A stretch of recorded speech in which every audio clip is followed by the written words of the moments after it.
নমস্কার শ্রোতা বন্ধুরা, আপনাদের সকলকে আবার স্বাগত জানাই আমাদের যুগলবন্দি ইউটিউব চ্যানেলে।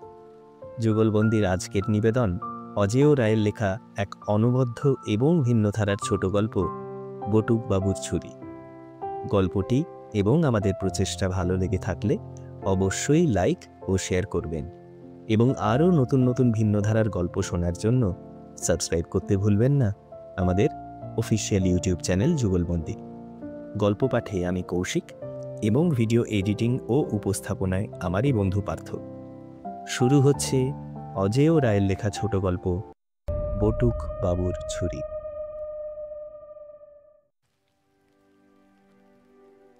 চোরা বাজার থেকে বেরিয়ে হ্যারিসন রোডে এসে দাঁড়ালেন বটুকবাবু।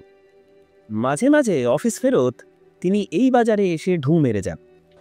এখানে বেশিরভাগই সেকেন্ড হ্যান্ড জিনিস, কাজেই নতুনের চেয়ে দাম কম, অনেক সময় রীতিমতো সস্তাই মেলে।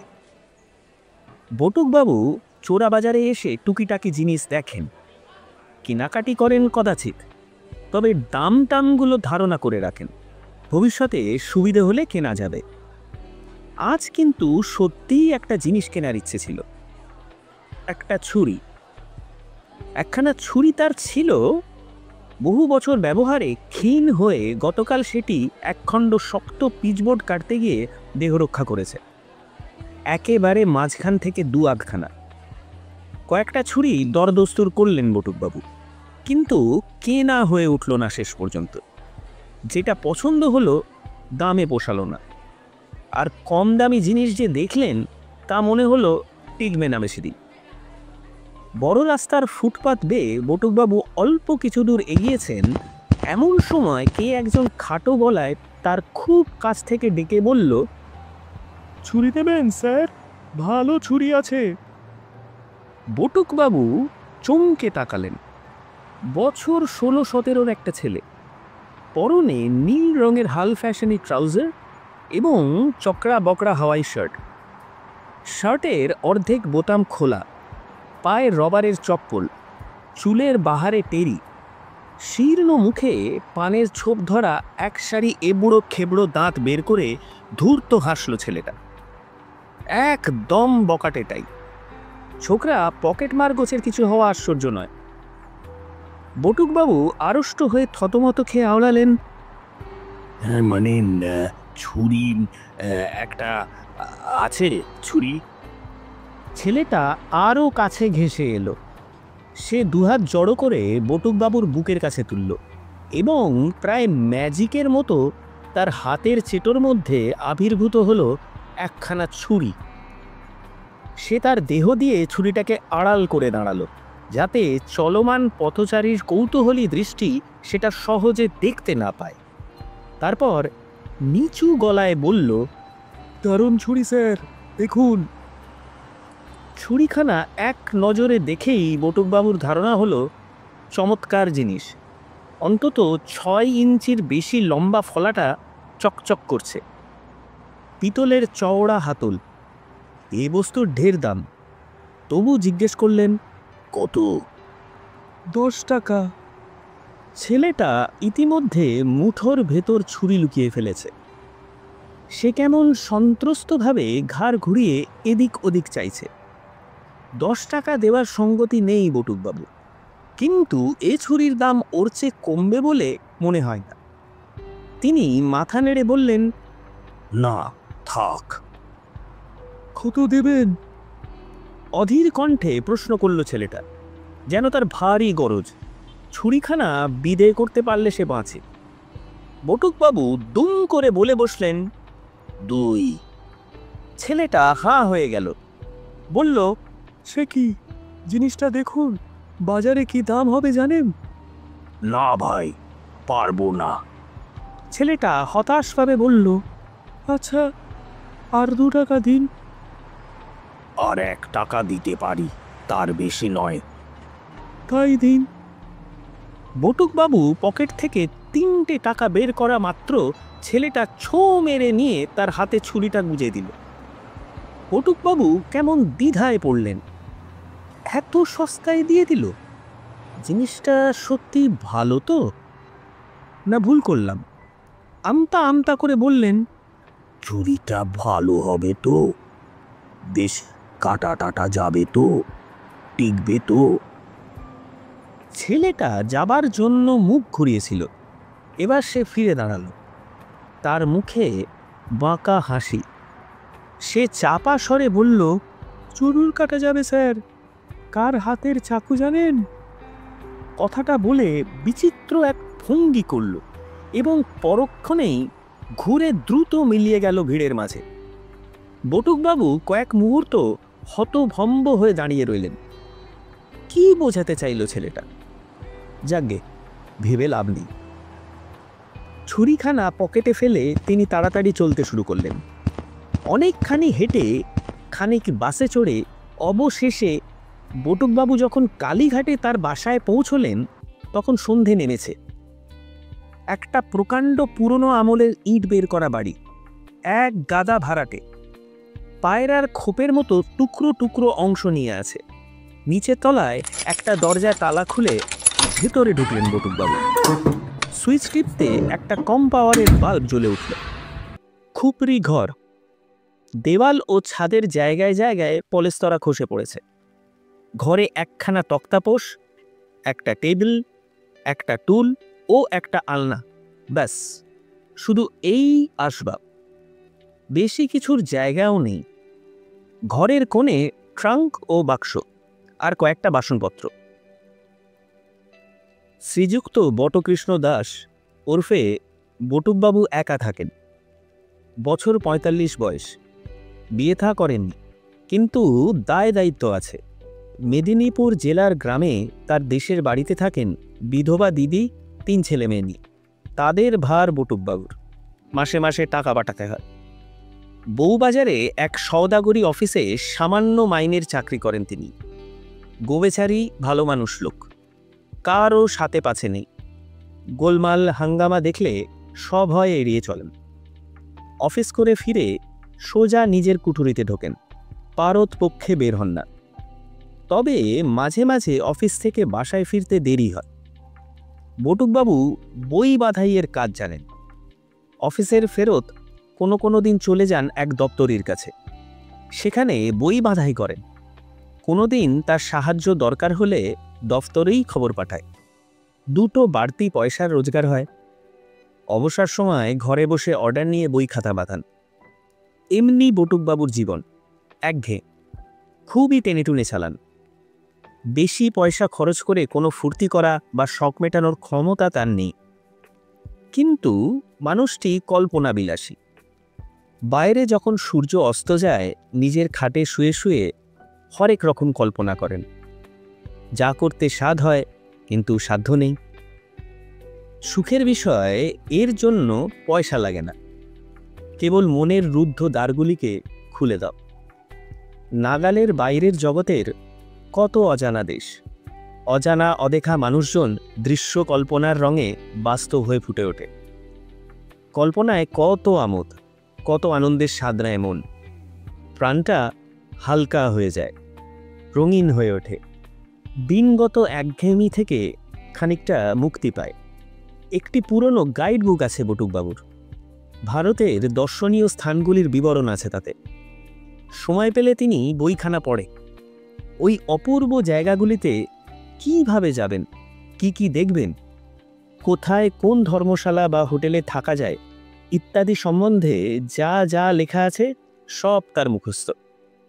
প্রতিবার পুজোর সময় ভাবেন, এবছর হায়ার হয়ে উঠল না, সামনের বছর সুবিধে হলে বেরিয়ে পড়ব, অন্তত একটিবার ঘুরে আসব। আবার মনের নিভৃতে এও জানেন, সামনের বছর কেন, কোনো কালেই হয়তো তার বেড়ানোর স্বাদ মিটবে না। এই কলকাতা শহরেই কাটাতে হবে বছরের পর বছর। বড়জোর ২-৪ বছর অন্তর একবার কয়েকদিনের জন্য দেশে যাওয়া, ব্যাস। বটুকবাবুর দেশের বাড়িখানা বিশাল, অট্টালিকা বলা চলে। তবে এখন জরাজীর্ণ, বহু শরিক ভাগ হয়ে গেছে। মাত্র ২টি পরিবার ছাড়া এখন আর কেউ থাকে না ও বাড়িতে। ঠাকুরদার আমল অবধি বটুকবাবুদের অবস্থা ভালো ছিল। দেশের বাড়িতে একটা ভারী সুন্দর মোমবাতি দান পেয়েছেন বটুকবাবু। ঠাকুমার সিন্ধুকে ছিল, নকশা কাটা, কুচকুচে কালো রঙের কাঠের স্ট্যান্ড, তার মাথায় বিলিতি কাঁচের ঘেরাটোপ। কলকাতার ঘরের তাকে সাজিয়ে রেখেছেন জিনিসটি। মোমবাতিও লাগিয়ে রেখেছেন, তবে সে মোম জ্বালেন না কখনো। ইলেকট্রিক আলো না থাকলে বরং লণ্ঠন ব্যবহার করেন। মোমবাতি ডানটার দিকে তাকিয়ে তাকিয়ে পূর্বপুরুষের কত বিচিত্র বিলাস, ঐশ্বর্য, গরিমা কল্পনায় ভাসে। বটুকবাবু শুনেছেন তার বাবার এক ঠাকুরদা ছিলেন দুর্ধর্ষ প্রকৃতির। তিনি নাকি ডাকাতিও করতেন লুকিয়ে লুকিয়ে। ওই দুর্দান্ত পুরুষটির রক্তধারা কি আমার ধমনীতে বইছে ভেবে তিনি রোমাঞ্চিত হন, আবার হাসিও পায়। বটুকবাবু একবার একটা চমৎকার সেকেন্ড হ্যান্ড ফাউন্টেন পেন কিনেছিলেন, একেবারে জলের দরে। পেনটা হাতে নিয়ে ভাবতে বসতেন, কে ব্যবহার করতো এই কলম? হয়তো কোনো সাহিত্যিক। কি লিখেছেন এটি দিয়ে? কেমন তিনি দেখতে ছিলেন? বরাত মন্দ, পেনটা কয়েকদিন বাদেই পিক পকেট হয়ে যায়। বাধাইয়ের জন্য যেসব বই আসে, রোমাঞ্চকর অ্যাডভেঞ্চার বা ঐতিহাসিক কাহিনী থাকলে বটুকবাবু তা পড়ে ফেলেন। কল্পনার খোরাক জোটে। বটুকবাবু বাইরের ধুতি, শার্ট, গেঞ্জি ছেড়ে লুঙ্গি পরলেন, হাত মুখ ধুলেন, উনুন ধরিয়ে বারান্দার কোণে ছোট্ট রান্নাঘরে ভাত ছাপালেন। তারপর শোয়ার ঘরেতে এসে পিচবোর্ড, কাগজ, আঠা, ছুঁচ, সুতো ইত্যাদি বাধাইয়ের সরঞ্জাম গুছিয়ে নিয়ে মেঝেতে বসলেন। এইবার তিনি নতুন কেনা ছুরিটা হাতে নিয়ে মন দিয়ে দেখতে থাকেন। না, ঠকিনি। অতি উত্তম জিনিস, খুব মজবুত ইস্পাতে তৈরি। ছুরির একটা খাপ বানিয়ে নিতে হবে। কিন্তু এ বস্তু যেন বটুকবাবুর হাতে মানায় না। ছুরিখানা কার ছিল? ছেলেটা অমনভাবে বলল কেন? কার হাতের চাকু জানেন? কে ছিল এর ভূতপূর্ব মালিক? ছুরি না বলে বরং ছোরা বলাই উচিত। ছোরা শব্দটা উচ্চারণ করতেই এর ভূতপূর্ব মালিকের চেহারা নিয়ে একটা কল্পনা দানা বাঁধে। সে চেহারা, সে মুখ নিষ্ঠুর। যেখানে যত গুন্ডা বা খুনি জাতীয় লোক দেখেছেন বটুকবাবু, বা শুনেছেন যাদের কথা, যারা অনায়াসে ছোড়াছুরি চালায়, তাদের মূর্তি একের পর এক মনে ভেসে ওঠে। আর সব কজনকে মিলিয়ে একটা নৃশংস বিভৎস রূপ খাড়া করার চেষ্টা করেন। এ ছুরিতে কি মানুষের রক্ত লেগেছে কখনো? বোধহয় লেগেছে। বোধহয় কেন, নিশ্চয়ই লেগেছে। হয়তো বারবার। মানুষের ভিতরের আদিম পশুটা যখন লোভে ক্রোধে উন্মত্ত হয়ে আক্রমণ করেছে অন্য মানুষকে, এই ছুরি তার হাতিয়ার। হয়তো বটুকবাবুর মতো অনেক নিরীহ লক্ষ্যে আঘাত করেছে এই ছুরি। আবার হয়তো গুন্ডাদের নিজেদের মধ্যে হানাহানির সময় তপ্ত নররক্তের স্পর্শ পেয়েছে এই শানিত ইস্পাতের ফলা। ভাবতে ভাবতে গরম হয়ে উঠল বটুকবাবুর শরীর। ডান হাতের 5টা আঙুলে শক্ত করে চেপে ধরলেন ছুরির মাঠটা। বোধহয় এমনিভাবেই বাগিয়ে ধরা হতো ছুরিখানা। আর অমনি করে ঝুঁকে হাত চালালেন বটুকবাবু। খ্যাচ! সামনে একটা প্যাকিং বাক্স ছিল। শিশি, বোতল, কৌটো, কাঠের টুকরো, এমনি টুকিটাকিতে ঠাসা। বটুকবাবুর ছুরি বাক্সের পাতলা কাঠের গায়ে আমূল বিঁধে গেল।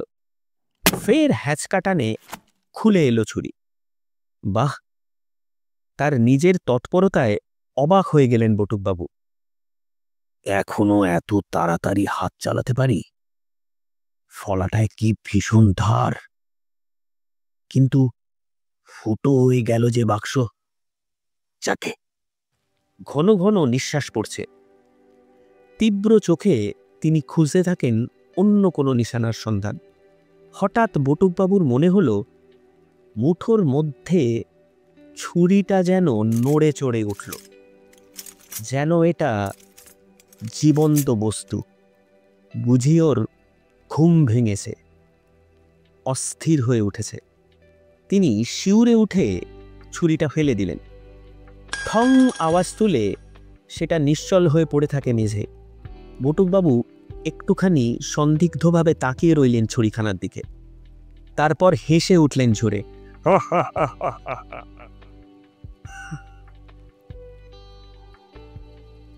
স্রেফ অতিরিক্ত কল্পনার ফল।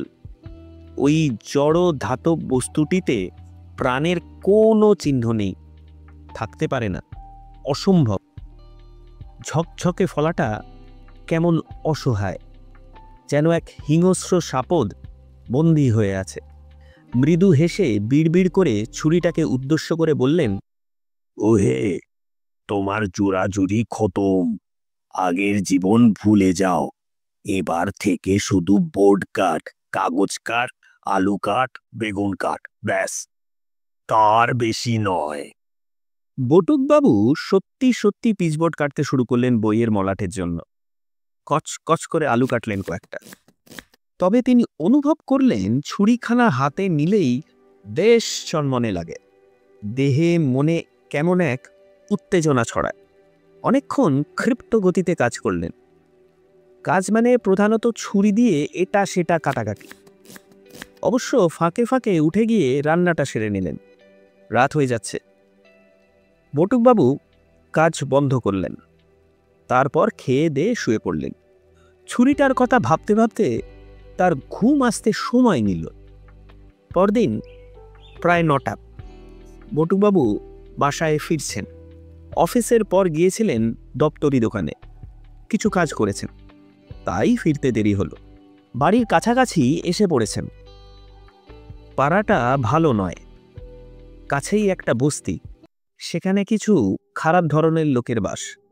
রাতে প্রায় বস্তিতে চেঁচামেচি হল্লার আওয়াজ ওঠে। ওখানকার গুন্ডাদের জোর জুলুম সইতে হয় পাড়ার ভদ্র বাসিন্দাদের। ছিনতাইও হয় কখনো কখনো।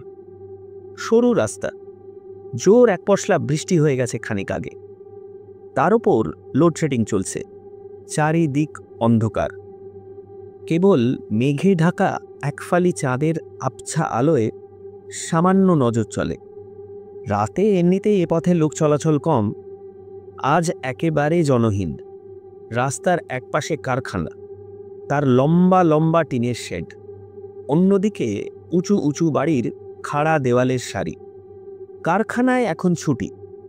অন্ধকার বাড়িগুলোয় কারও সারা শব্দ নেই, শুধু রেডিও নিষ্কৃত এক তীক্ষ্ণ গানের সুর ভেসে আসছে ওপরের কোনো জানলা দিয়ে।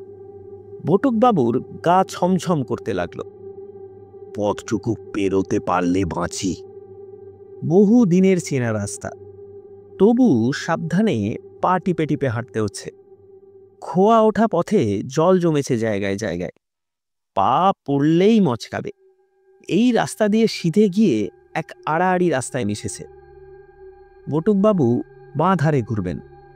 তেমাথা মোড়ে পৌঁছে তিনি থমকে দাঁড়ালেন।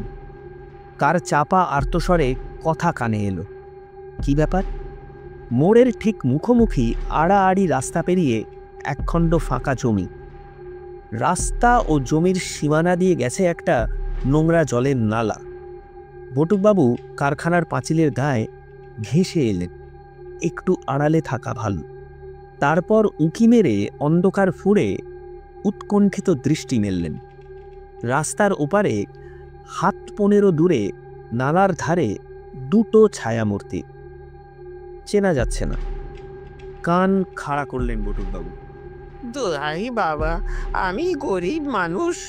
চাপ দাও, ব্যাগ বের করো। ওই তো। কাতর কণ্ঠে যে কথা বলল তাকে চিনতে পারলেন বটুকবাবু। হারান ঘোষ। এই পাড়াতেই থাকেন, বাজারে আলাপ হয়েছিল। ভবানীপুরে এক কাপড়ের দোকানে কাজ করেন, আর ওই কর্কশ কণ্ঠের মালিককেও চিনতে ভুল হল না তার। ওর নাম ছক্কু, মানে লোকে ওকে ওই নামেই ডাকে। লোকটা গুন্ডা, ভয়ঙ্কর স্বভাব। অনেক খুন জখমও নাকি ও করেছে। সবাই ওকে ভয় পায়। মাত্র মাসখানেক আগে এই ছক্কু বটুকবাবুর কাছ থেকে 5 টাকা নিয়ে নিয়েছিল। জোর করেই। অবশ্য মুখে বলেছিল ধার। সন্ধে নাগাদ বাসায় ফিরছিলেন বটুকবাবু। বস্তির কাছে অতর্কিতে ছক্কু তার পথ আগলে দাঁড়িয়েছিল। একখানা চওড়া হাত বাড়িয়ে হুকুমের সুরে বলেছিল, দেখি দাদু, আপনার মানিব্যাগটা? বটুকবাবু বাধ্য হয়ে মানিব্যাগ বের করে দিয়েছিলেন। ব্যাগে 5টি টাকা মাত্র সম্বল ছিল। নোটখানা পকেটে পুরে গম্ভীর মেজাজে বলেছিল ছক্কু, ধার নিলুম, শোধ করে দেব। তবু একটু মনে করিয়ে দেবেন মশাই, নইলে ভুলে যায়। বড্ড ঝুট ঝামেলায় ব্যস্ত থাকি কিনা। ফলে বটুকবাবুকে মাসের শেষ সপ্তাহটা স্রেফ ডাল ভাত খেয়ে কাটাতে হয়েছিল। তরকারি কেনার সামর্থ্য হয়নি। ছক্কুর কাছে টাকা ফেরত চাইতে তার সাহসে কুলোয়নি। চাইলেও দিত না নির্ঘাত, উল্টে ফ্যাসাদে পড়তেন। বাহ, এ যে অনেক টাকা, বহুত আচ্ছা। ছক্কুর কণ্ঠে বিকট উল্লাস শোনা গেল। সব নিও না বাবা, আজ মাইনে পেয়েছি, ঘরে যাব, অনেক ছেলেপুলের সংসার। অসহায় মিনতি জানলেন হারানবাবু। ঘাবড়াচ্ছেন কেন? ধার নিচ্ছি, শোধ করে দেব। তবে একটু খেয়াল করিয়ে দেবেন। দোহাই বাবা। ফের কাঁদুনি? ঘড়িটা খুলে নিনি তোর বাপের ভাগ্যে। আর একটা কথা বললে দেব নালায় চুবিয়ে যাবার। একটা ধাক্কা মারার আওয়াজ হলো। একটি ছায়া শরীর হোঁচট খেয়ে পড়ল মাটিতে। কড়া সুরে ছক্কুর শাসানি শোনা গেল। খবরদার, থানায় রিপোর্ট করলে জানে মেরে দেবো কিন্তু। হারানবাবুর খর্বকায় মূর্তি প্রায় দৌড়ে চলে গেল বটুকবাবুর সামনে দিয়ে। হয়তো আরও নির্যাতনের আশঙ্কায় পালিয়ে গেলেন। বটুকবাবু রুদ্ধশ্বাসে তাকিয়ে আছেন। নিরীহ শান্তপ্রিয় ভদ্রজনের এমন দৃশ্য চোখে দেখাও বিপদ। সাক্ষী হলে গুন্ডার কোপে পড়ার সম্ভাবনা। মানে মানে সরে পড়াই কর্তব্য। অন্য দিন হলে তাই করতেন বটুকবাবু। নিঃশব্দে পিছিয়ে যেতেন গলির ভিতরে। অনেকখানি ঘুর হলেও অন্য পথে বাসায় ফিরতেন। কিন্তু আজ তিনি নড়তে পারলেন না। বটুকবাবুর মনে আজ কিন্তু ভয়ের লেশ মাত্র জাগেনি, বরং কি এক প্রচণ্ড উত্তেজনায় মাথায় যেন আগুন ছুটছে। বিস্ফারিত চক্ষু। নিজের অজান্তে কখন তিনি বজ্র মুষ্টিতে আঁকড়ে ধরেছেন নতুন বাঁটটা। অন্যান্য জিনিসের সঙ্গে ছুরিটাও ছিল কাঁধের ঝুলিতে। হারানবাবু চলে যাওয়ার পর ছক্কু একটুখানি দাঁড়িয়ে রইল একই জায়গায়। ফস করে জ্বলে উঠল একটা দেশলাই কাঠি। ছক্কু সিগারেট ধরাচ্ছে। ঘোর কৃষ্ণবর্ণ পটভূমিতে সেই ক্ষুদ্র আলোকশিখা অতি উজ্জ্বল দেখালো। আগুনের আভায় স্পষ্ট হয়ে উঠল ছক্কুর রুক্ষ কঠিন মুখখানিকটা। তার কোঁচকানো তামাটে গাল, মোটা গোঁফ, পুরু ঠোঁটের মাঝখানে লাগানো সিগারেট। আর দেখা গেল তার লাল রঙা গেঞ্জির বুক ও পেটের খানিক অংশ। সহসা বটুকবাবুর মুঠোর মধ্যে ছুরিখানা মোচড় খেয়ে ছটফট করে উঠল। সারা দেহে যেন বিদ্যুৎ তরঙ্গ বয়ে গেল। দুরন্ত রাগ ও ঘৃণায় যেন চৌচির হয়ে গেল হৃৎপিণ্ড। চকিতে তিনি গুড়ি মেরে অল্প নিচু হলেন। সঙ্গে সঙ্গে তার ছুরিকাবদ্ধ ডান হাত বেরিয়ে এলো ঝুলির বাইরে। হাতটা উঁচু হলো, পেছনে হেলল, এবং পর মুহূর্তে আকন টানা ছিলা যেমন আকর্ষণ মুক্ত হওয়া মাত্র ছিটকে এগোয়, ঠিক তেমনি লাফ দিল সম্মুখে। তীরের মতো সাঁ করে উড়ে গেল ছুরিখানা। হেঁচকি তোলার মতো একবার আওয়াজ হলো, এবং জ্বলন্ত দেশলাই কাঠিটা হঠাৎ ছক্কুর হাত ফসকে পড়তে পড়তে নিভে গেল। ছক্কুর দীর্ঘ ছায়া শরীর কুঁকড়ে গেল। এলোমেলোভাবে কয়েক পা হেঁটে সে হুমড়ি খেয়ে পড়ল, মিশে গেল পথের আধারে। কিন্তু অস্পষ্ট আওয়াজ। ব্যাস, তারপর সব নিস্তব্ধ। থরথর করে কাঁপছেন বটুকবাবু। কি যে ঘটল ঠাহর করতে পারছেন না। সমস্ত তালগোল পাকিয়ে যাচ্ছে। ব্যাপারটা বুঝি স্বপ্ন অলিক। আচ্ছন্নের মতো তিনি পা চালালেন। বটুকবাবু টলতে টলতে ঘরে ঢুকলেন। কোনো রকমে খামে ভেজা জামাটা টেনে হিচড়ে খুলে ছুঁড়ে দিলেন আলনায়। রাতে ফিরতে দেরি হলে রান্নাবান্নার হ্যাঙ্গামা করেন না, মুড়ি টুড়ি যা হোক খেয়ে নেন। আজ কিন্তু খেতে রুচি হলো না। দারুণ অবসাদ ও ক্লান্তিতে তখনই মূর্ছিতের মতো লুটিয়ে পড়লেন বিছানায়। মুখে রোদ্দুরের তাত লেগে বটুকবাবুর ঘুম ভাঙল। খোলা জানলা দিয়ে রোদ আসছে। বেশ বেলা হয়ে গেছে। ধড়মড় করে উঠে বসলেন।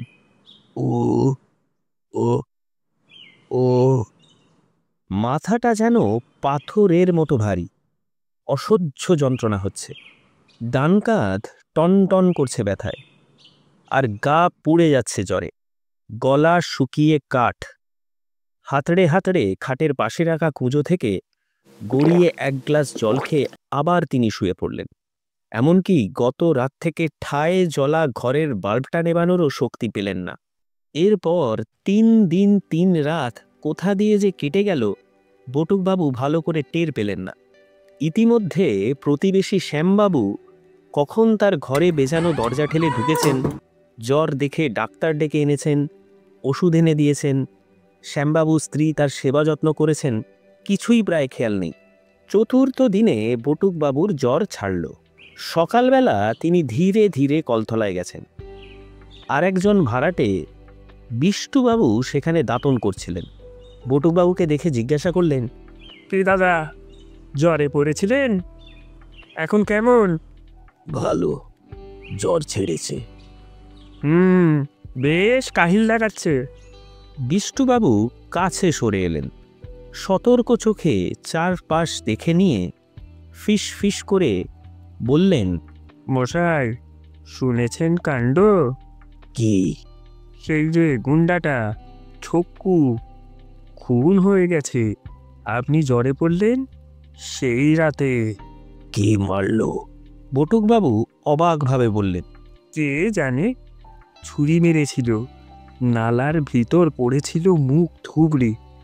সকালে আবিষ্কার হলো, পুলিশ এসে নিয়ে গেল বডি। একেবারে ডেড। পায় খুব হইচই। কে মেরেছে ধরা পড়েনি। ওই আর কি, আর কোনো গুন্ডার কীর্তি। বেটারা তো এইভাবেই মরে। উফ, বাঁচলাম মশাই, আপদ গেছে। চক্ষু লোকটা আস্ত শয়তান। আমার 5 টাকা কেড়ে নিয়েছিল ও মাসে। লোকটাকে কবে জানি দেখলাম, খুব শিগগিরই। বটুকবাবু ভাবতে চেষ্টা করেন। না, মনে পড়ছে না। রগের কাছে টিপ টিপ করে ওঠে। জাগে, যত সব গুন্ডা বদমাইশ মরেছে, ঠিক হয়েছে। বটুকবাবু চক্ষুর চিন্তা মন থেকে ঝেড়ে ফেলে দিলেন। দিন 4 বাদে কিঞ্চিত সুস্থ হয়ে বাধাইয়ের কাজ করতে গিয়ে নতুন কেনা ছুরিটা খুঁজে পেলেন না বটুকবাবু। ঘর তন্ন তন্ন করে খুঁজলেন, নেই। দপ্তরির কাছে খোঁজ করলেন, সেখানেও নেই।